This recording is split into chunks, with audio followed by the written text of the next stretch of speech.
আজ আমরা আলোচনা করব যে যোগ কি এবং যোগী কে, এবং এই যোগী ব্যক্তি যদি কখনো যোগভ্রষ্ট হয় বা যোগের পথ থেকে সরে যায় তাহলে তার কি ফল প্রাপ্ত হয়। তো সেটি ভাগবত গীতার বিভিন্ন শ্লোকের মাধ্যমে আমরা আলোচনা করব।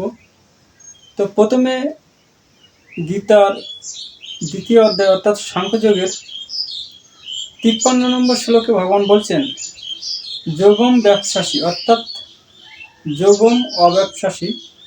যোগম মানে যোগকে, অব্যবসাসী তুমি লাভ করবে, অর্থাৎ ভগবান বলছে তুমি যোগকে লাভ করবে। তবে এই যোগকে কিভাবে লাভ করবে? এই যোগ হলো 3টি গুণ প্রকৃতি। সেই 3 গুণ থেকে যখন আমরা বেরিয়ে এসে যখন নির্গুণ স্তরে কাজ করি তখনই আমরা যোগী হই।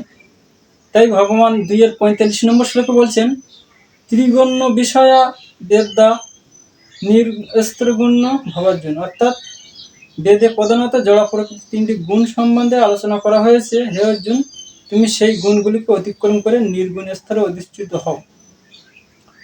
তো প্রশ্ন হলো, নির্গুণ স্তরে কি আর ত্রিগুণ বাই কি? ত্রিগুণ হলো প্রকৃতির সত্য রজ তমগুণ। সত্যগুণী অর্থাৎ সাত্ত্বিক লোকেরা দেবদেবী যারা পূজা করে এবং যারা স্বর্গসুখ লাভের আকাঙ্ক্ষী, স্বর্গসুখ ক্ষয় হলে অর্থাৎ স্বর্গসুখ ভোগ করে আবার পৃথিবীতে ফিরে আসেন, এরা হলো সাত্ত্বিক লোকজন। এবং এর পরের স্তরে আছে রাজসিক লোকজন।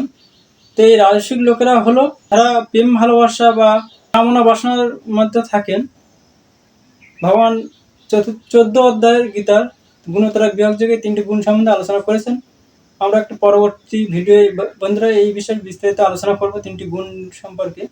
তো মোটামুটি এই ধরনের রাজসিক লোক, এবং এর নিচে আছে জঘন্য গুণ লোক, জঘন্য গুণ বিত্তস্তা অর্থাৎ তামসিক লোক। তামসিক লোকেরা হলো নিদ্রা এবং আলস্য এবং প্রমাদের মধ্যে থাকেন।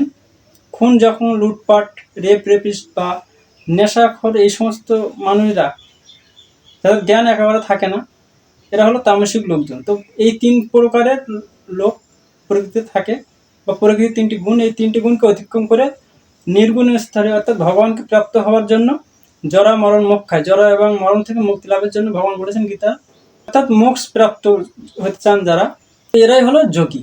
এই যোগী যখন যোগভ্রষ্ট হয় বা কোনো ইন্দ্রিয়ের বিষয়ের প্রতি আকৃষ্ট হয়ে যোগভ্রষ্ট হয় তখন তার কি ফল প্রাপ্ত হয় এটি ভগবান 6ম অধ্যায় অর্থাৎ ধ্যান যোগের কয়েকটি শ্লোকে পরপর আলোচনা করেছেন।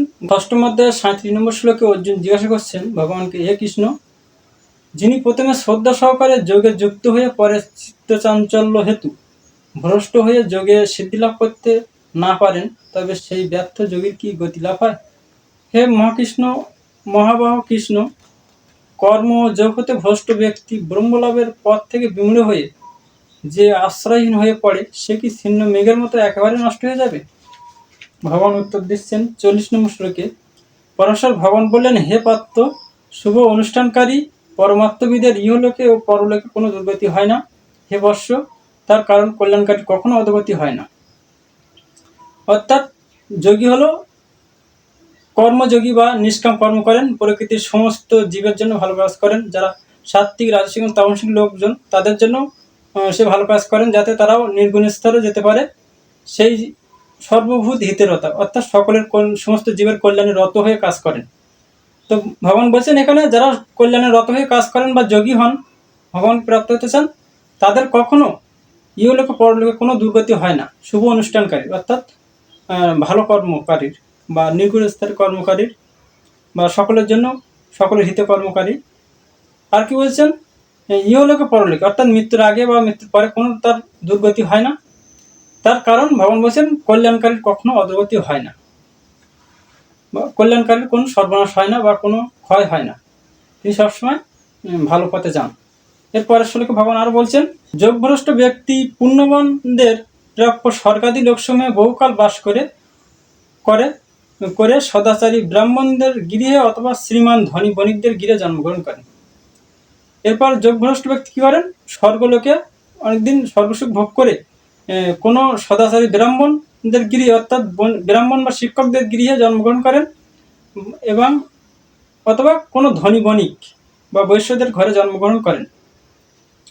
অথবা যোগভ্রষ্ট পুরুষ জ্ঞানবান যোগীগণের বংশে জন্মগ্রহণ করেন। এই প্রকার জন্ম এই জগতে অবশ্যই অত্যন্ত দুর্লভ। অথবা সেই যোগভ্রষ্ট পুরুষ কোনো জ্ঞানবান যোগীগণের বংশে, অর্থাৎ যারা জ্ঞানবান সেই বংশে জন্মগ্রহণ করেন। এই প্রকার জন্ম অবশ্যই অতি দুর্লভ ভগবান বলছেন। আরো বলছেন, হে কুরুনন্দন, এই প্রকার জন্মগ্রহণ করার ফলে তিনি পুনরায় তার সেই পূর্ব জন্মকৃত অর্থাৎ আগের জন্মের পারমাত্মিক চেতনার বুদ্ধি সংযোগ লাভ করে সিদ্ধি লাভের জন্য পুনরায় যত্নবান হন। তো পুনরায় আবার যোগে যুক্ত হন, অর্থাৎ নিষ্কাম কর্মযোগে যুক্ত হন ভগবানকে প্রাপ্ত হওয়ার জন্য। অবশ্যই ভালো লাগলে লাইক কমেন্ট করবেন।